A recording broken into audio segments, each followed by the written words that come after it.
How many of you have heard before about the software craftsmanship movement? Come on, quick raise of hands. So few of you. Interesting. Well, I hope after today you'll get a better picture what that is, and perhaps you would like to know more about this movement. First of all, it's fair to tell you a bit about me. My name is Rentea. I'm a Java champion. I've been coding for quite some years already. And right now, I'm doing workshops in different companies throughout the world. Right? So this morning, I was in Netherlands, for example, on a remote training. This is what I do every day for living. So the classic Java stack, like Spring, Hibernate, functional programming, clean code and unit testing. Okay? Clean code and unit testing is something that basically represents the basis of software craftsmanship, you'll see. I'm also doing hardcore stuff like performance, reactive, and secure coding, okay? And I'm doing conferences in my free time. Now, what I want to draw your attention to is the fact that I have this wonderful community. I'm not sure if you can see this. It's called Bucharest Software Craftsmanship Community. But I don't have internet, so I will have to wait a second until I connect. I have this community focused on this topic. Now, let's see, what is this software craftsmanship about? So if you want to know more about software craftsmanship, you will join that community, Bucharest Software Craftsmanship Community. I also have a YouTube channel on which I post the events that I had before. Or you can check my website for more stuff, workshops, if you like to do with me. Now, let's get started. Let's turn back time a bit, shall we? A bit of history, right? At the beginning, there were only craftspersons, right? I mean, like 40 years ago, people that worked on computers had to do wires, had to do cleanup, had to do software, had to do debugging, DevOps, everything, right? And let me be very clear from the first moment, when I say software craftsmanship community, it's just a word. 40 years ago, most developers were women. Right? So let's be very clear. Okay? One of the best developers I had the honor to work with was Bianca. I programmed with her more than 1,000 hours while I was employed at IBM. Right? So when I say software craftsmanship, I don't mean men. I mean persons, right? Developers, engineers, professionals. Good. Now, after that, it all changed at some point. At some point, testers appeared. Right? Remember 10 years ago when I had an issue, and when I had a feature and I said it was done, I would hand my feature to the tester, you know? And then the tester would test my code. And I was like, come on. And the tester came to me and said, hey, look, I found a bug. And I said, oh, no, please, no. And then the tester, come on, it's your bug, so do it. 10 years ago, we hated testers. Then, sysadmins. How many of you don't have admin rights on their machines right now? Do not have admin rights on your machine. What the heck, right? What the heck? So sysadmins will always hate any change we want to do, but by our definition, the developers are supposed to change things. So it's a natural conflict, right? So developers without admin rights on their machines, restricted software, blocking emails. Make a zip, base 64 in code, and email it as a text. You don't know this from me, right? And then DBA occurred. DBA came to the party. Oracle wanted to sell this role to us. Hey, you have a database, now you need someone to handle that, right? And of course, the DBA will always try to keep everything inside the database, right? Like, keep procedures, functions, you know. I mean, how many of you have stored procedures in the house? Stored procedures in the house. Okay, so that's 1/4 of you, right? Thousands and thousands of PLSQL that today kills us because it's not unit testable, it's not refactorable. How the hell do you refactor a stored procedure? I'll tell you, with a notebook. What the hell? Right? And the developer will then consider, have you heard Uncle Bob saying that database is a detail?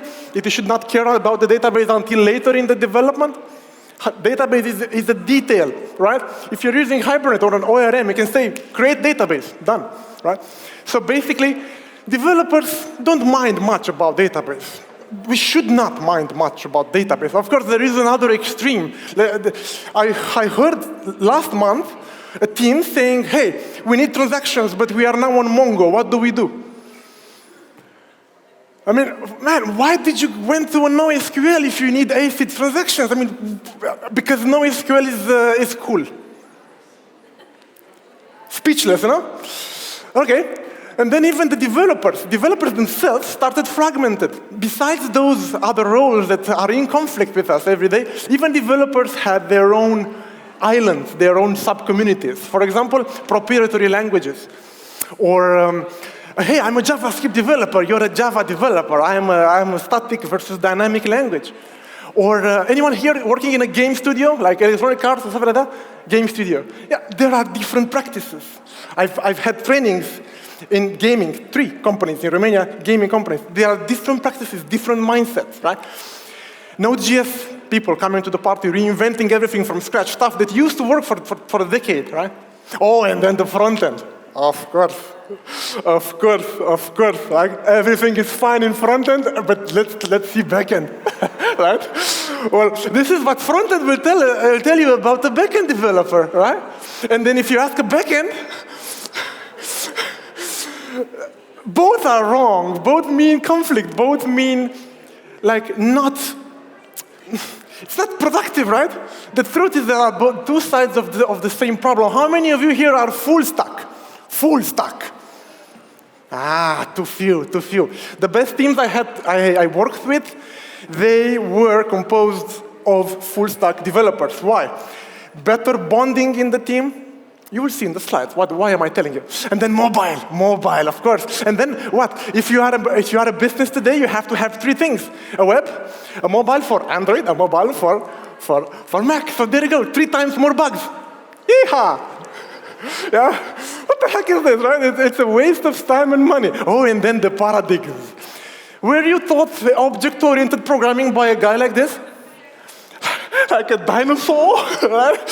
What the heck? And then you come to the party, you come to the job, and then there is this guy who says, you're object-oriented garbage, I'm a functional programmer, right? And you feel again in conflict. What should I use, right? And again, the truth is, there are 2 sides of the same problem. If you want extreme scalability, if you want, I don't know, big data processing, of course functional programming is a must-have. If you want to preserve consistency of an object in a domain-driven aggregate, then object-oriented is your friend. So none is the way. Huh?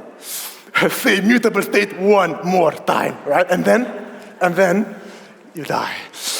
Okay, so 3 things, 3 paradigms. Choose one. No, that's wrong. That's wrong. You should master all and then adapt to what problem you have to do. Okay. So then more roles, more conflicts, more problems. What's the solution for that? I mean, what's the problem? We specialize.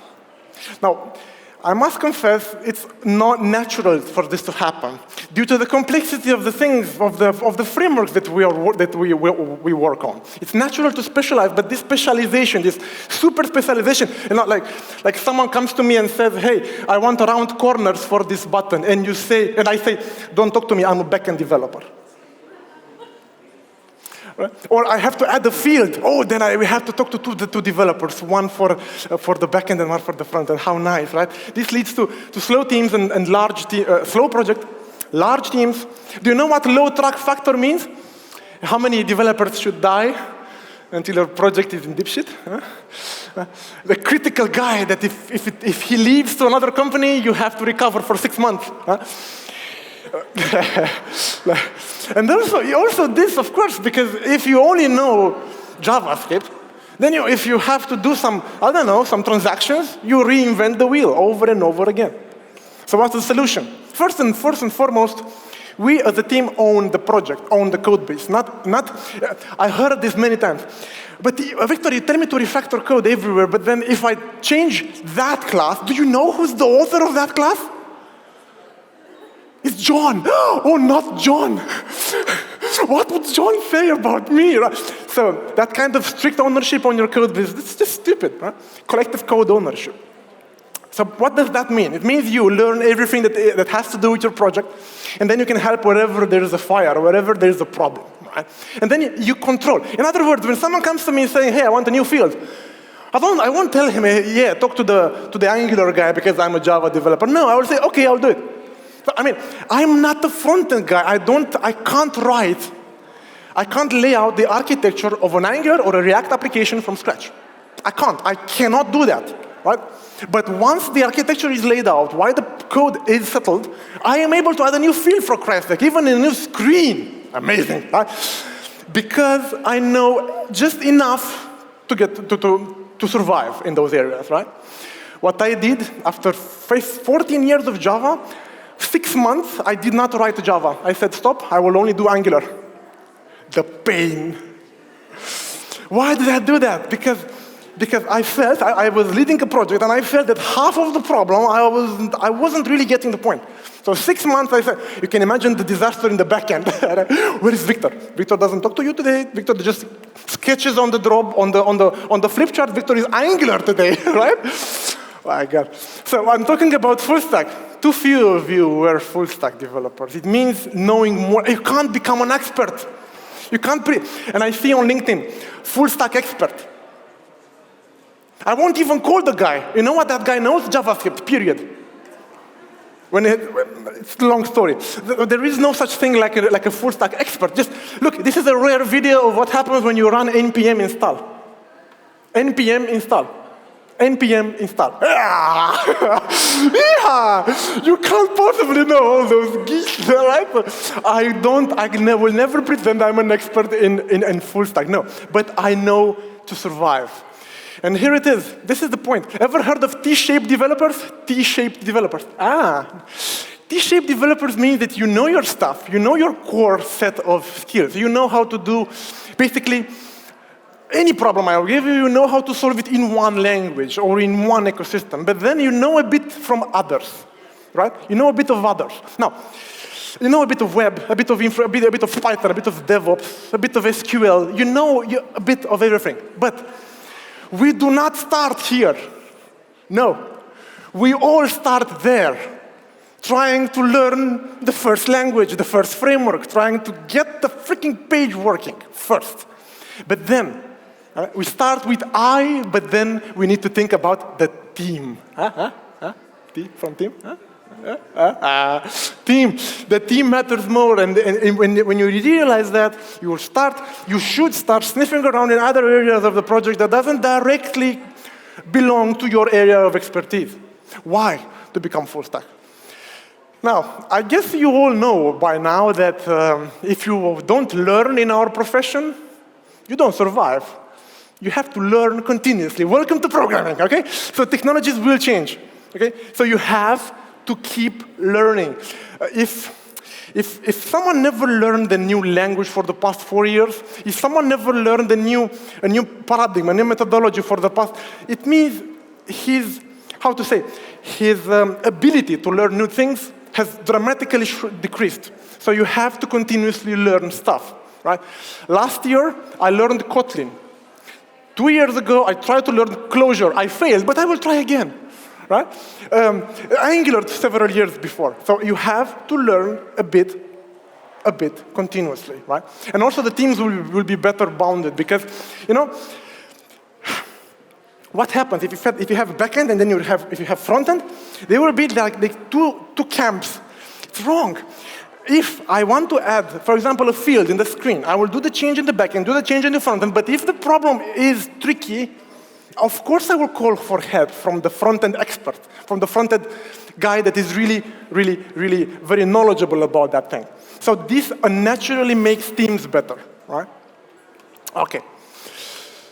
Right, now, learning is not compulsory, neither is survival. Very cool. So, being in this business of teaching, of doing workshops, I get this question very often. What should I learn next? I have some time, what should I learn? Should I learn microservices? Should I learn Kafka? And he's using PLSQL. Yeah? Should I learn Kafka? Should I learn what? The thing is, the best learning happens on the job.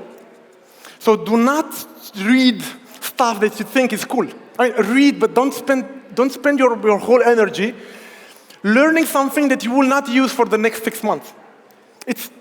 You could explore, like read a bit, but do not spend serious, deep time on that because it will not stick. The best learning happens when you have a bug, right? When you read 4 pages from a book because you don't understand how Hibernate works. When you read 3 pages from another source because you don't understand the bug you have, the issue you have, or the change you want to do. Did it ever happen to you that something worked but you did not know why it worked? Yeah? Brilliant. Don't leave it like that. Take the problem, chop it off, extract the part that really, really matters, distill the solution to what exactly is the magic, right? Learn the stuff, understand why. Don't just read stuff. Right? Okay, other words. What other things keep us from becoming better? You know, developers are special in a sense. Have you ever had a requirement that when you called the business to clarify, they would say, we don't know, or yeah, something like that. Something like that. Any non-technical guy, any non-technical person is fuzzy in thinking. This is how business works. Approximate. But we developers are special. You can't possibly tell the compiler to compile maybe. He doesn't know. I'll put a maybe in code, right? Like, instead of if, maybe. So, technically speaking, we have to put some bytes, some operation, some instructions in the machine. So we are the human interface. We basically humans, machines, developers. Now, folks, I know it's funny, but this is what gives us a job today. I used to run away from many meetings with a business analyst or a product owner. I would say, functional stuff, let me code. That's completely wrong.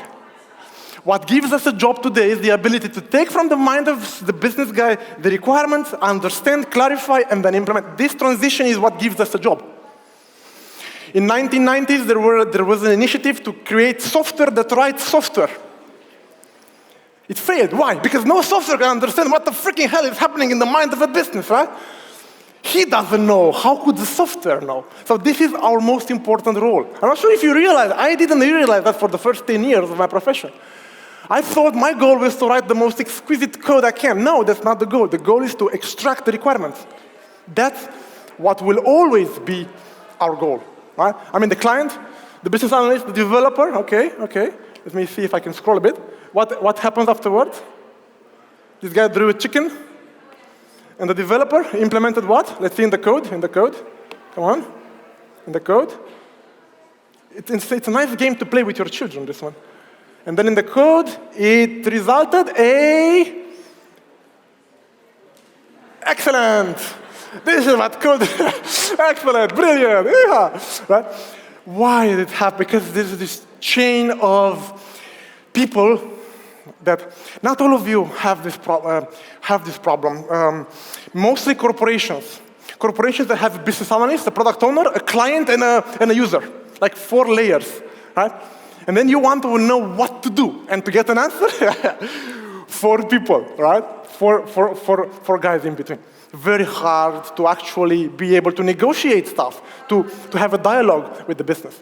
And what ends up, right? This is how the customer explained it. This is what the analyst, this is how the programmer wrote it. This is what it was invoiced. And this is what they actually needed, right? So, why? Because this chain of intermediaries. Right? And people realized that in 2001. How many of you have heard of Agile Manifesto? Come on, that should be a joke today. Come on, all of you, right? Vast majority. Now, this bunch of developers, there was no manager in that meeting when they wrote this. No manager. Only developers concerned of doing a better job than before. And they said, we want to prefer individuals, not processes and tools. Sorry. Individuals, not processes and tools. We want to prefer working software, customer collaboration, not negotiation of a contract. We want to prefer human relationships and responding to change. Of Agile, you've heard, probably, I bet all of you. But if I ask today someone, hey, are you Agile? The typical answer, Agile-ish. Transitioning, digital transformation, Agile-ish. Yes, indeed. You know what people understand from Agile today? Running fast. This is what at least managers see very often. Hey, it means we can fire late requirements and they will still do it. No, that was not the point. Okay, in 2001, that's like what, 21 years ago, the people in the room, there were only developers, and that those developers were the best of our profession. And those developers did not mean that, right? So Scrum pushed on developers from management. This is what I see very often. Quick reminder. Yeah? Agile is not a creature that eats Post-its and shits software. No, this is not Agile. Agile is a way of working, is continuously adapting. And you know what's really dramatic from my point of view? That people are running today following this Scrum thing, but they completely forgot about technical excellence. They completely forgot that the inventors of Agile were actually the best developers there were. So here it is. How many years? 7 years, something. 7 years after the Agile Manifesto. I think it's on the slide. Several years after, in 2008, 7 years, some people gathered and said, hey, this Agile thing, it doesn't really go in the right direction because the technical excellence, being the best professionals we can, was lost, was forgotten. So they said, not only working software like Agile wants, but well-crafted software. Steadily adding value, not just responding to some change, but no. You know what this means? It means that you, the developer, when you do a demo, you should come with improvement proposals to the software. Telling the business, hey, while coding this, I got these 3 ideas. How do you think about it? All right? So you propose back. It's a dialogue, not just responding to change. You come with improvement ideas. Hey, did you thought about doing that, for example? So it's also, software craftsmanship, it's also about a community. And that's the reason why I actually started this community 3 years ago. Let's see if I have internet right now. Do I have internet? Come on, internet. Should I raise my phone? What should I do? Huh? No? Doesn't work? Doesn't work. Anyway, I will show you at the end. Bucharest Software Craftsmanship Community, you can Google this. Right. Now, what do I want from you? What should, if you want to grow as a professional, what should you do more than just write software? First of all, I said that, I will repeat. Talk to the customers directly. Talk to the customers that you have. Don't ever run away from a meeting with the business, with the stakeholders. I did that myself, so I'm guilty as charged. Now I've changed my mind in the meantime, but the point was, you are not really paid just to code. You are paid to understand the problem in the business mind, right? Understand the real problem and propose solutions. Some solutions might not involve coding. And that's scary. That's very scary. In a meeting to tell the guy, hey, why do we, I will tell you a real example. Why do we insert a row in a table and then poll for new rows in that table when we can send ourselves some message on Kafka? Why you followed? You insert a row and then you continuously check the database. Is there anything left to do? If there is, you start. Why don't you just send yourself a message? And you use the infrastructure of Kafka and you don't code absolutely anything. You just wire some new technologies and that's it. Right? It's a bit scary to take this step. Telling the business, hey, you don't need me. Just take that solution and you're done, right? And then to break the problems into sub-tasks. That's a very, very important skill to decompose the story into smaller pieces that you can actually estimate, right? To design the UI flow. Even the UI flow, I mean, another example in this regard. Write working code. That's what we classically do. Write working code and that's it. That's what we developers used to do 20 years ago. Right? And now you write tests to prove that your stuff works. And then do refactoring to evolve your architecture. And in the end, I mean, this is exactly the steps that are required to put something in production, right? I mean, first identifying what I need, come up with a solution, break it down into stories, estimate the stories, plan a bit the UI, write the code, okay, test it, refactor when requirements change, and at the end, deploy in production. right? All of these things are, basically this is a software, this is what it takes to put some software in production. And we all start here. We start here, but we should not stop there. So what to do next? Well, you can't really start doing everything at once. No. You would start, most of us start, besides writing code, to write tests, and then to do refactoring. Later on, naturally, you will start caring more about the customers. And if you are attracted to scripting, you will go in that direction, right? But there is something tricky here. Look, evolution, basically. You start from coding, okay? What's the next first step? The next first step is this. You have a bug. You reproduce the bug. Click, click, click, click. Hey, there's a bug. You fix it, you're happy. What's missing? What's missing? You had the bug. You reproduced it. You fixed it. It works. What's missing? What did I forget to do? Unit test, exactly. So do not fix the bug until you write a reproducible unit test for that defect. That will take you 4 hours. One test, 4 hours. You come to the stand-up and you say, what did you do yesterday? I wrote a unit test. A failed one. And what else? That's it, and I'm not done. I have 2 more hours. The pain, the effort.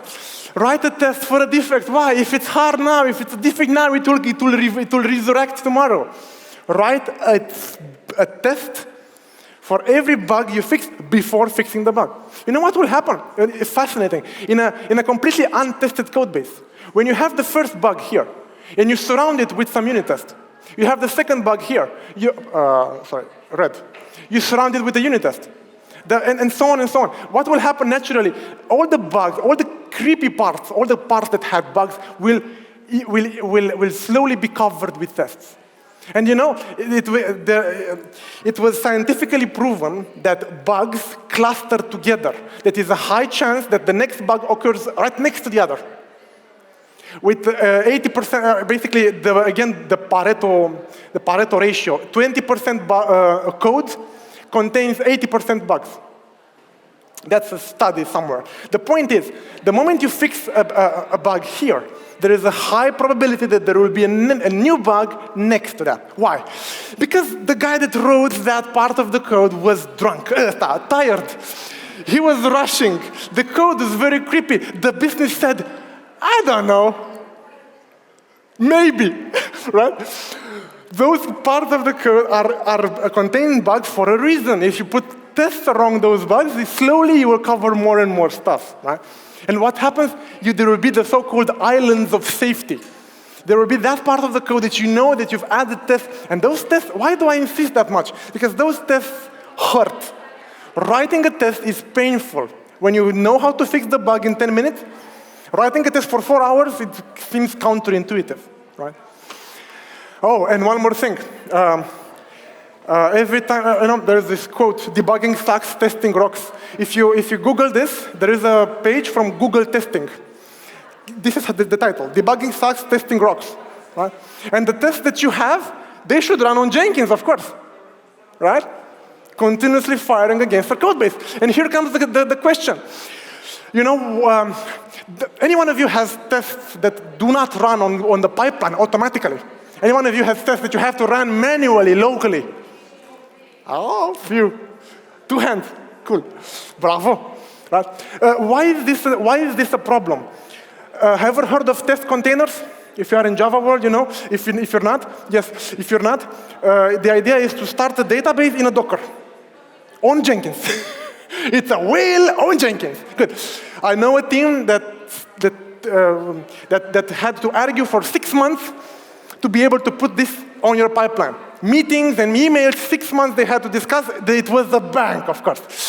6 months they had to argue in meetings to get the Docker on the Jenkins. This is like insane. Right? Don't give up. Don't give up. Good. Now, the next thing that happens is the lack of design. Something interesting occurs. When Agile was, let's say, laid out, They imagined incorporating new changes, but then slowly refactoring towards the best design for the current problem. The thing is, they call that emerging architecture. Emerging architecture that never emerges. So, what I see today in teams, we all run to put more features, to meet the deadlines, but we never pull the brake to say, where are we? What the hell is this code? Why is it laid out like this? Why? Because you kept running. You kept running without stopping. This happens every time, everywhere. So what's the thing? You need to stop and to practice these refactorings, because it's easy to, okay, Victor comes and said, hey, you need to refactor more. You knew that. But what's the problem? The problem is you don't have time, you don't know how to refactor, you are afraid to refactor. So what should we do? We should allow ourselves time to study.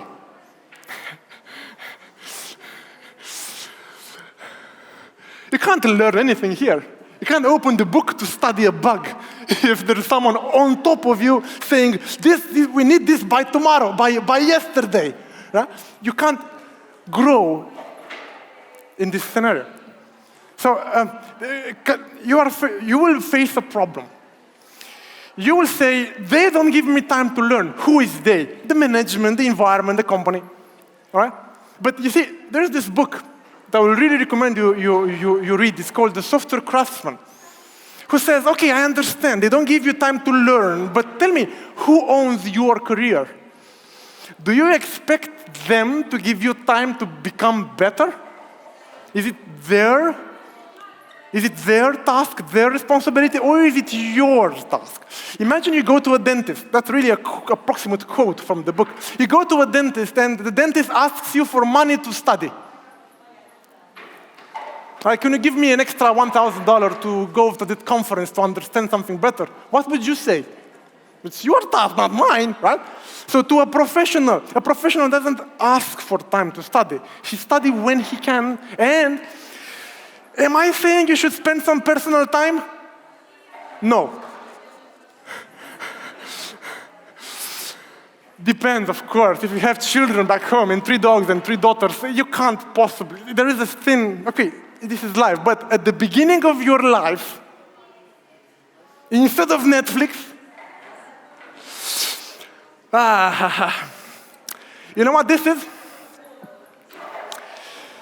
This is a medical experiment, a practice to do incisions in skin, practice on an apple with a knife, with a surgical knife. They are practicing resecting a tumor. Right? This is an extract from a book in surgery.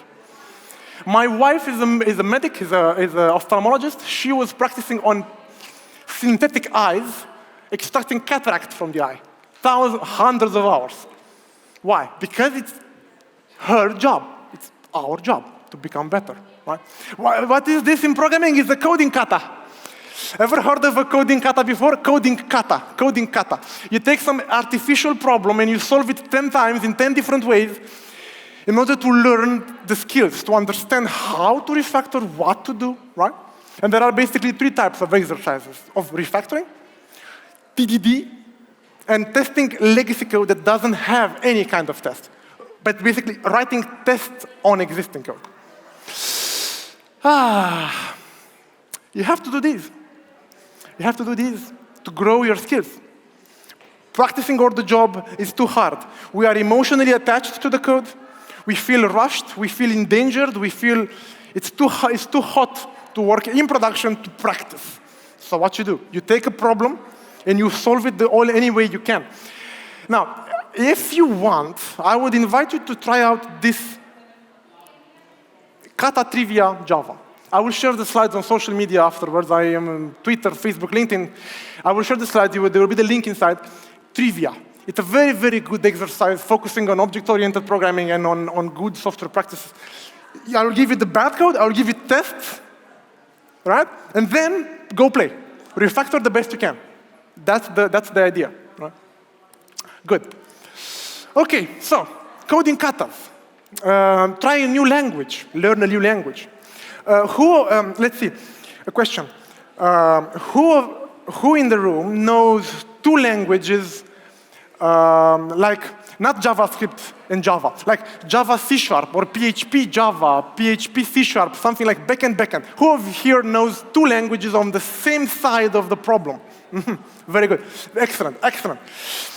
I learned Kotlin last year. After I learned Kotlin, I came back to Java and I had a depression. After 6 months, I woke up, and I said, okay, I can do this. Of course, Kotlin is made like, 7 years ago. Java has 25, 27. So, of course, it's better. But the point is you learn principles, you learn ideas, you learn best practices that you then apply back in your old Java, right? Okay, now, last thing that I want to talk to you about is, up until here, I talked with you, the developers. This slide is about you, the technical lead, or the manager, or the CTO, or the guy that manages other humans. You know? How do you start this culture of learning? How do you motivate people to invest and to learn more and to grow? How? One trick I did, book reading club. Any one of you here has a book reading in his company? Endava? Very good. So what's the idea? Friday, you set a topic, a chapter, one chapter. I mean, you can take a bath and read the chapter. It's 10 pages. Everyone can read the chapter, I hope. Yes, you can read, right? So Friday, you set the topic for the next Friday. Everyone reads the chapter, and then they debate what they learned and understood from that chapter. Very simple. And you keep people moving. It's the herd effect. Effect de turma. Everyone has to learn. I have to learn. Come on, let's read. One chapter, not much. Right? Brown bag session. Every Friday afternoon, what we do, we sit together, and while others eat, one of us presents a problem he had this week. Right? Of course, on Zoom with camera closed, and someone presents the problem. Perhaps someone in the room has an idea. It's like going out to eat together. Similar, but with a technical problem on front of you. Project rotation. What kind of madness is this?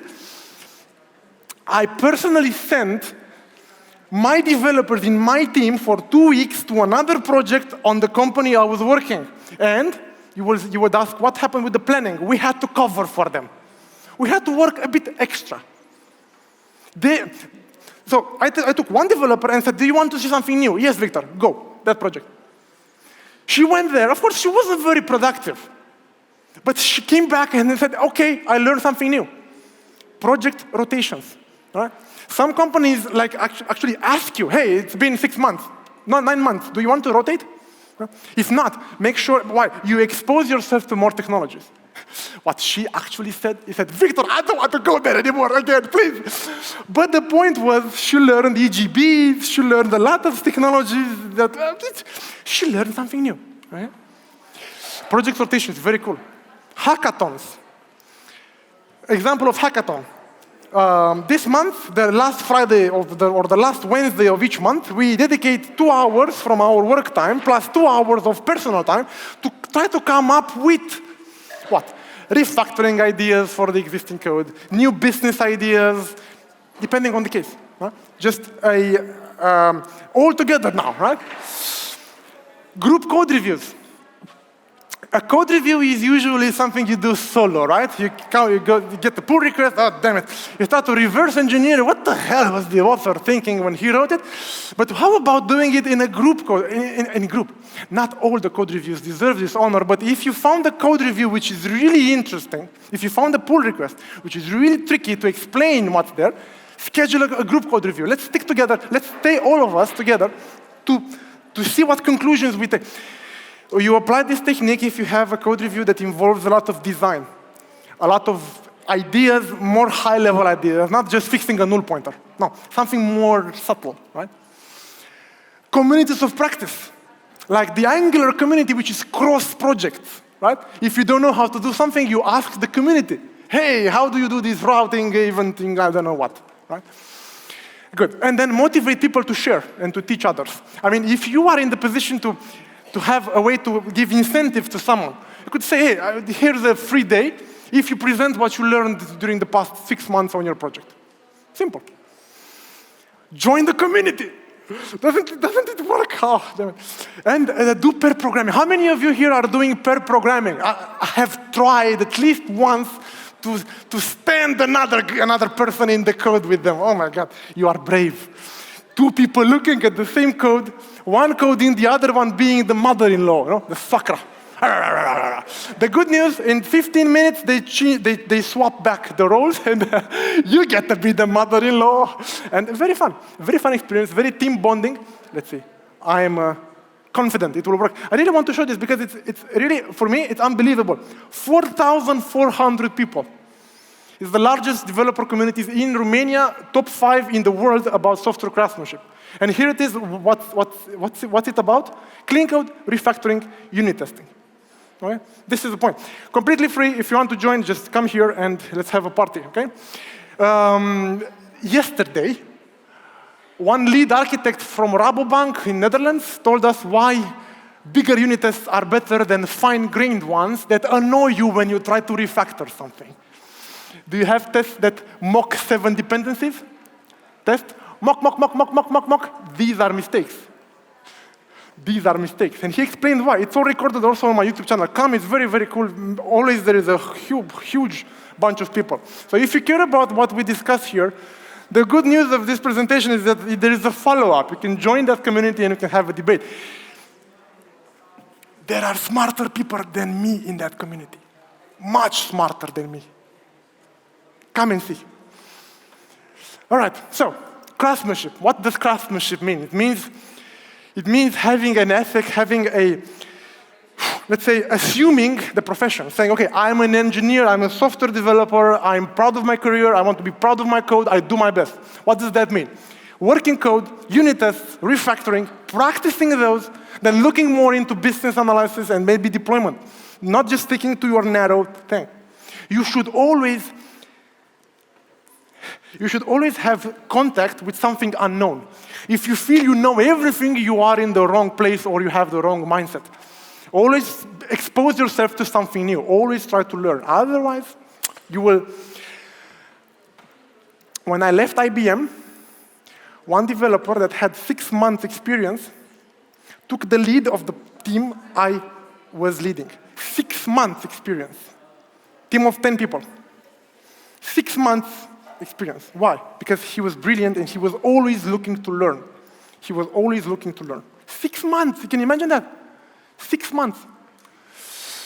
So the point is that evolution that I just said, coding, testing, refactoring, looking into business, these things, they will naturally happen if you master coding. So as a goal for you or for those that you care about, try to accelerate their development at the first stages, try to make them comfortable with the frameworks and the language they're using. Right? By the way, look, juniors are eager to write more code. Seniors can't wait to delete it. Right? Juniors are supposed to write code. Or are supposed to write stupid tests. It's okay. This is how we learn. Right? And the senior comes afterwards and deletes the test. It's okay. It's okay to write. So you should write as much code as you can. Start pet projects if you are in the first stages of your career. Right? So, as the conclusion, I hope I made it clear in a sense that our job is not just to type the code. Our job is to look after the solution, the project that we are working on, and involve more, learn more, and be accountable for more. Let's say, be in charge of more. Okay? So takeaways. Like to-do list for you. Last slide. Study code smells. If you don't know what code smells, you have a problem. If you don't know what code smells are, you have a big problem. Right now, send yourself an email. I should read about code smells. Write 1,000 unit tests. I don't care where. Write them. You will see things differently if you write many unit tests. Solve a kata twice. Take a coding kata, solve it once, be proud of yourself, delete everything, solve it again in a different way. Mob program or pair program with someone as soon as you can. Like 1 hour per day. I don't need you to pair program for the full day. No, 1 hour per day. Try to learn more about what surrounds your area of expertise. Engage with the customer more, and if you want to read read. First half of this book, chapter 3 from this book. These are exercises for refactoring, and if you are really rookie into clean code, if you don't know what code smells are, that's also a good book. Abdi, that was all, folks. Thanks a lot for your attention.